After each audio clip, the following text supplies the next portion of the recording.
Oh, BMW. Oh, look, as the owner of what have I owned? 15, 16 BMWs? I'm done. Man, these cars are so ugly. BMW, I don't know what you were thinking.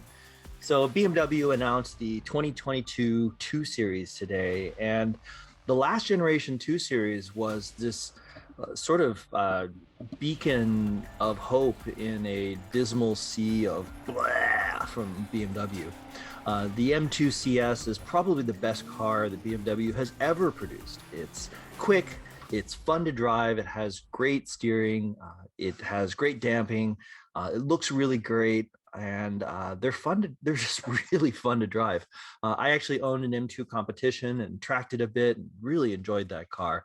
They are well put together. They're fun. They're big enough. Yeah, it's a little cramped inside, but you can certainly squeeze people into it.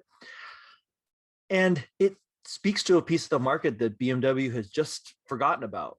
And today they've proven they've completely forgotten about that segment of the market by releasing a 2 Series that is bleh. Well, if the G80 M3, which is horrible beaver teeth grill, is a 10 on the ugly scale, this is probably an 8.5. It looks misshapen. It looks like the design team built a prototype out of chocolate and put it out in the sun and let it melt. The taillights are droopy. The headlights are kind of droopy. It has these weird geometric intakes on the front end. You know, BMW, the thing that kills me is you have all the right ingredients. You have the M240i in this really nice shade of purple as a launch color. You have these big box flares that define a car's aggression and strength, and it would look really cool. And you have a Hofmeister kink, which looks great, except you blended them together in a way that just looks terrible. Oh, I'm so disappointed.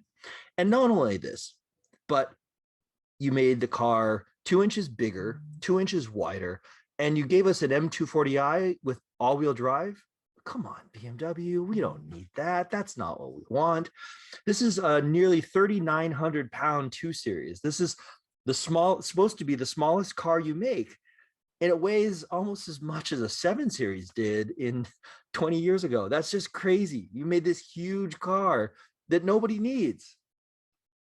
BMW, I really wish that you'd make good looking and fun to drive cars. And if you can't do both, make them either at least good looking or fun to drive.